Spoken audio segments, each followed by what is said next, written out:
Muraho neza abakunzi bamenye ubuzima TV, mbanje kubashimira uburyo mudahwema gukurikirana ibyigisho byacu. Uyu munsi nabateguriye ikiganiro cyihariye aho ngiye kubagezaho umushinga nateguye nyuma yo kubona ibibazo nabajijwe byinshi ku kibazo cy'umugongo ndetse n'igisubizo cyangwa se uko umuntu yakwivuza, umuti n'ibindi bisabwa kugira ngo umuntu urwaye umugongo abashe kugira amagara mazima. Muri iki kiganiro ngiye kubasobanurira umushinga uzafasha abantu bose bafite akazi ariko kakabaviramo ibibazo by'ubuzima bikomeye. Umushinga umurimo unoze, ubuzima bwiza, nta kindi ugamije ni uguhangana n'ibibazo by'amavunane n'umunaniro abakozi bakunze guhura nabyo mu buzima bwabo bwa buri munsi, bagerageza kuzuza inshingano basabwa gukora mu buzima bwabo bwa buri munsi.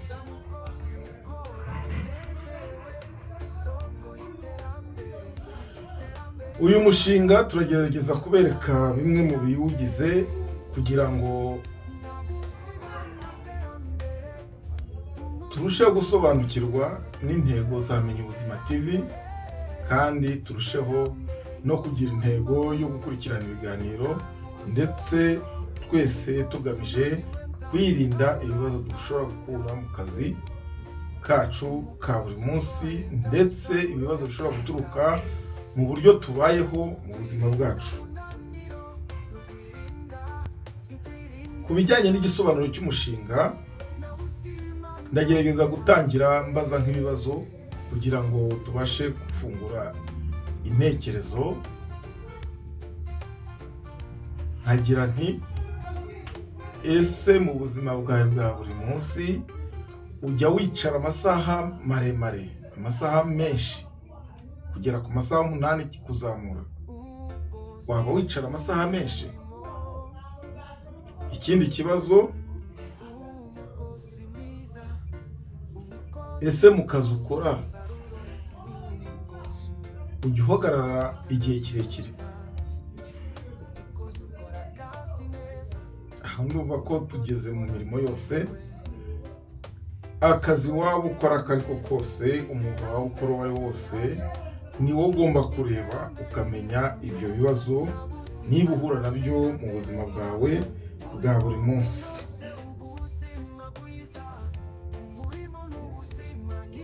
Niba ari uko bimeze rero,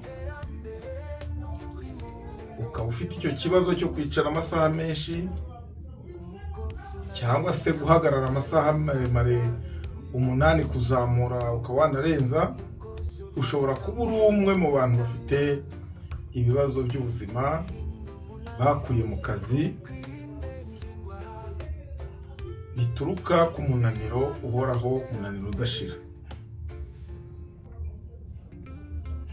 Ibyo bikagaragazwa n'uburwayi bw'umugongo, umunaniro uhoraho, ububabare budashira, ndetse wajya no kwivuza akenshi nta ndwara igaragara kwa muganga, bakakubwira ko nta ndwara ufite kuri muzima. Uyu mushinga umurimo unoze, umubiri mwiza, nawuteguye nshaka gufasha abantu bazima ariko bahorana amavunane, umunaniro uhoraho mu buzima bwabo bwa buri munsi. Ibyo bibazo by'ubuzima bitagaragara nk'indwara akenshi tuba dufite mu buzima bwacu bitewe n'akazi dukora, bigenda birushaho kwiyongera ndetse bigahinduka nk'icyorezo ku buryo bitugiraho ingaruka ku mibereho yacu ya buri munsi, bikatugiraho ingaruka mu kazi kacu dukora, ku nshingano zacu dufite tugomba kuzuza buri munsi,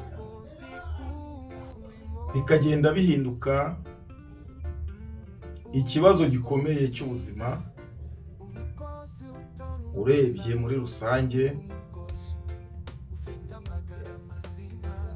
no ku musaruro tuba tugamije kubona cyangwa gutanga. Ndifuza ko twafata ingamba zo guhangana n'iki kibazo hakiri kare mbere y'uko kidutera uburwayi, kugira ubumuga cyangwa se kuba twahagarika akazi burundu biturutse ku munaniro, ku mavunane twagiye dukura mu mibereho yacu ya buri munsi. Uyu mushinga umurimo unoze ubuzima bwiza nawuhaye intego, ufite intego zigera kuri 3. Intego ya mbere ni ugutanga ubuvuzi ku bantu bazima batagaragaza ibibazo by'uburwayi, ku bantu bafite ibibazo by'umunaniro uhoraho ndetse n'ububabare bw'umugongo. Ugamije kandi gukangurira abakozi guhagarika kugira imyitwarire mibi ku kazi. Ntago iki ushobora kumva ari nka conduite, ntago ari conduite. Iyo tuvuze imyitwarire mibi ku kazi ni uburyo umuntu aba arimo ari gukora akazi, pozisiyo ufata. Ese wicara umwanya muremure mu kazi? Ese uhagarara igihe kirekire mu kazi? Ibyo nibyo twita imyitwarire mibi mu kazi. Nimvuga imyitwarire mibi mu kazi, uhite wumva kwicara igihe kirekire cyangwa se guhagarara umwanya muremure. Ingingo ya nyuma ni ukwigisha abantu uko barinda ingingo zabo z'umubiri kwangirika cyangwa se kwangizwa n'ibikorwa byabo bya buri munsi, binyuze mu biganiro nk'ibi dukora kuri Menya Ubuzima TV ndetse n'ibiganiro mbwirwaruhame aho bizashoboka.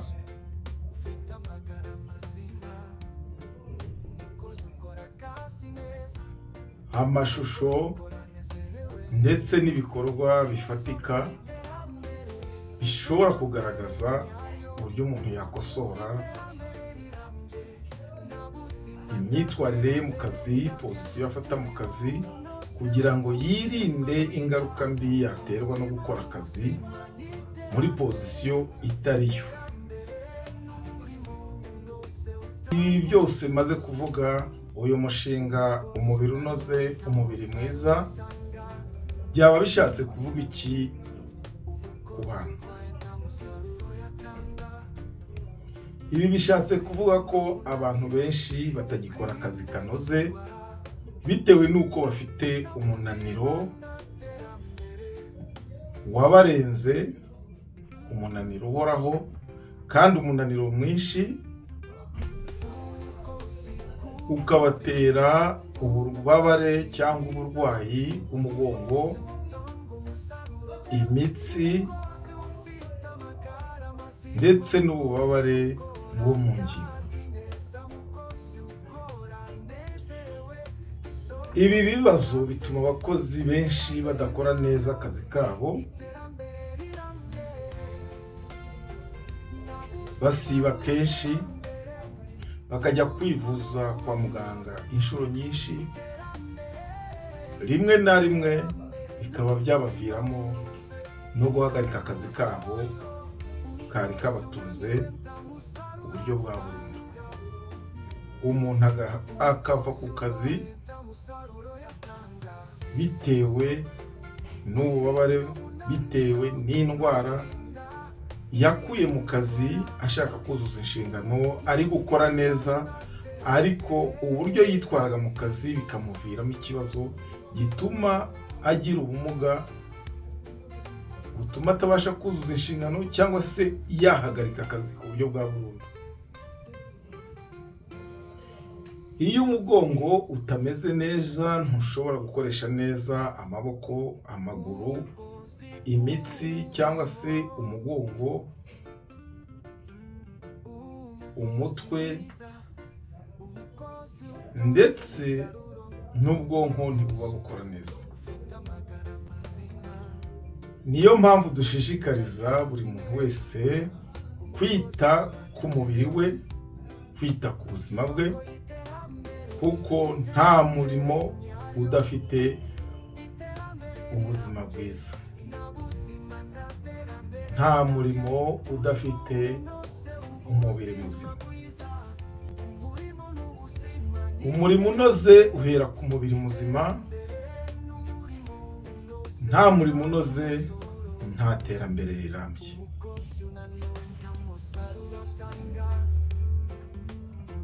Murakoze kuba mwakurikiranye kino kiganiro, tugeze ku musozo. Abatarakora subscribe ndabakangurira kuyikora kugira ngo umuryango wacu wiyongere, waguke, kandi niba ikiganiro cyagushimishije ukore kuri like, muhererekanye ibiganiro kugira ngo bigere kuri benshi, nabo ubashe kwiyunga kuri twe kugira ngo umuryango wacu ube mugari. Sangiza iri somo abandi, kuko tugamije gufasha buri muntu wese wifuza kugira amagara mazima, wifuza kugira ubumenyi bw'ibanze ku miterere n'imikorere y'umubiri we, kugira ngo tubashe kwirinda iyi ndwara y'umunaniro uturuka mu buzima bwacu bwa buri munsi, ku mibereho yacu, ku kazi dukora, tubashe kubaho ubuzima bwiza.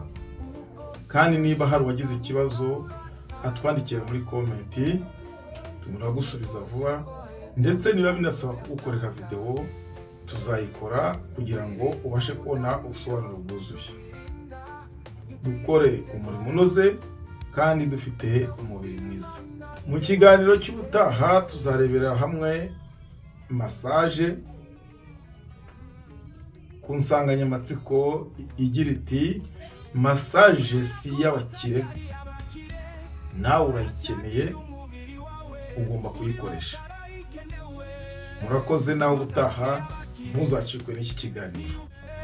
Massage si y'abakire, ni ubuzima bwiza, irukana umunaniro, igakiza umugongo wumva, ituja imitsi yawe, igasukura amaraso.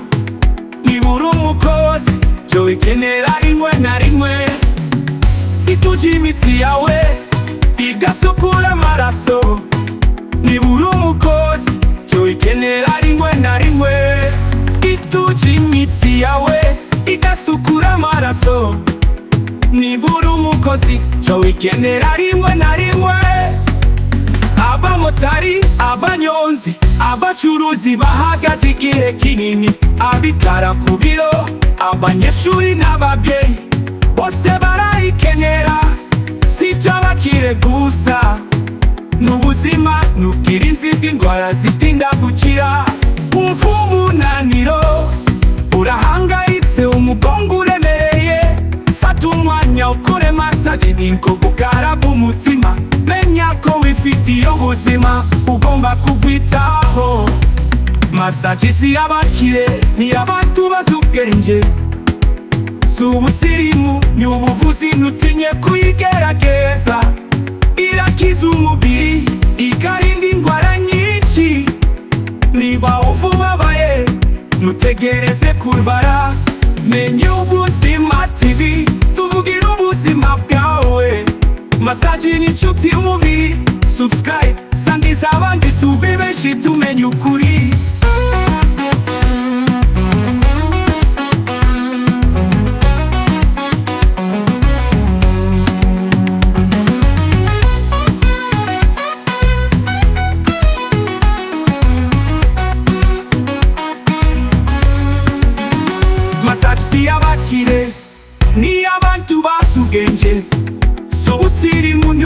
sinutinye kuyigerageza. Irakiza umubiri, ikarinda indwara nyinshi. Niba ubabaye ntutegereze kurwara, menya Ubuzima TV tuvugira ubuzima bwawe.